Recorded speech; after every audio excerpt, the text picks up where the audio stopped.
Hey guys, week 2 of our Hope Helps series on mental health and addictions.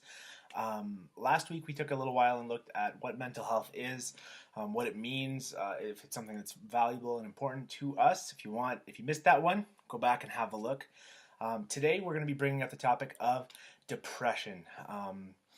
Currently, depression is something that is thrown around all over the place by all kinds of people in all kinds of situations. Your sports team lost, so you're depressed.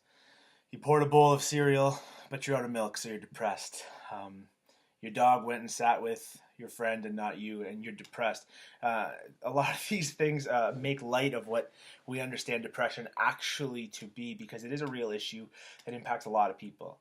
That being said, it is something that we want to clarify and make sure we understand what it actually is and how we can move forward if we feel like that's something we're struggling with. I want to take a second and show the differences between sadness and depression, because they're not the same thing. Sadness is a real emotion. We have a whole wide range of emotions in our lives, and we experience all of them in a healthy life. Sadness is one of those emotions. There are times and circumstances that will happen to us in our lives that will make us sad, and that's okay. When we lose a pet, when we have a bad day, that will make us sad. That doesn't necessarily mean we are depressed. We need to make very sure we understand the difference between a feeling in a situation like sadness and the loss of a pet and something like depression. What depression is the hopeless feeling of never getting over this sadness and the lack of motivation. Depression is more than just one emotion. Depression can kind of overflow into a whole bunch of different things. Just like last week, we talked about the difference between physical mental health issues and sort of more emotional or environmental health issues. Today, I want to make that distinction again. With depression, there can be we'll talk about two different kinds of depression. The first one I want to talk about is physical or physiological. This is the type of depression that actually is measurable when you go to the doctor. You get a blood test, and they're able to measure the types of chemicals that your brain is producing, and they can actually see that your brain isn't giving you enough endorphins or dopamine or serotonin, and they can actually fix that medically, because it's something that they can test and they can measure and go that direction. The other type of depression tends to be more environmental, circumstantial, which means that the places we are, the people we're with, the things that we are doing, and the things that are being done to us are actually causing this feeling of weight and depression, a lack of motivation. Things that often characterize either kind of depression tend to be, yes, sadness, an unwillingness to get anything done, and we just can't get the motivation to do things, even things we used to like to do.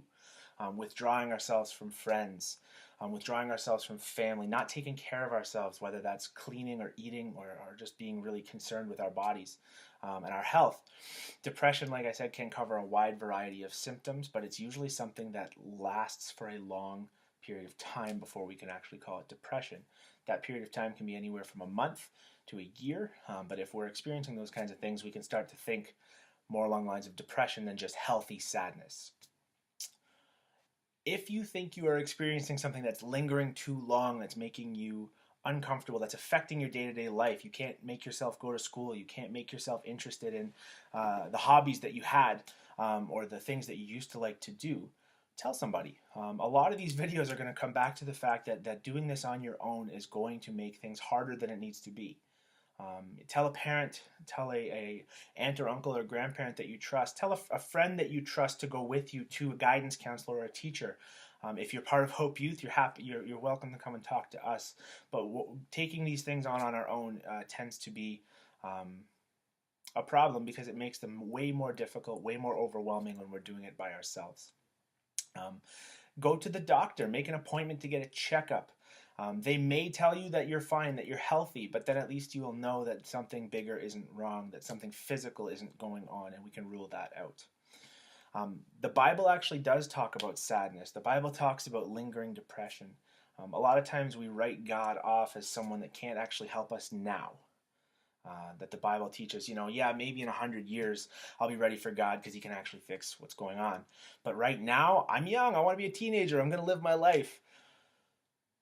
The Bible says that Jesus, who came to earth for us, knows what we're going through.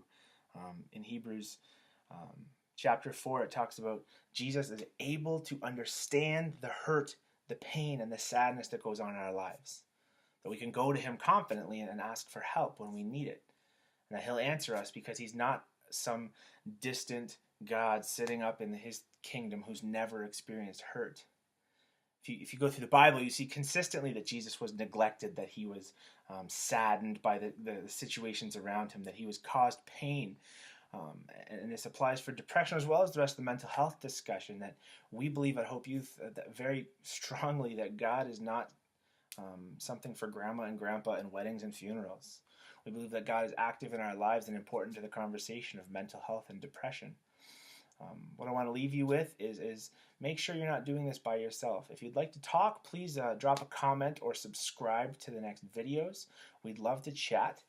If you have any questions about how the Bible actually applies to mental health and to our depression, you can also go over to our blog that explains that a little bit more clearly. But we are just hoping that these videos are helpful to you. So again, if you have any suggestions, let us know, and we'll see you again next week.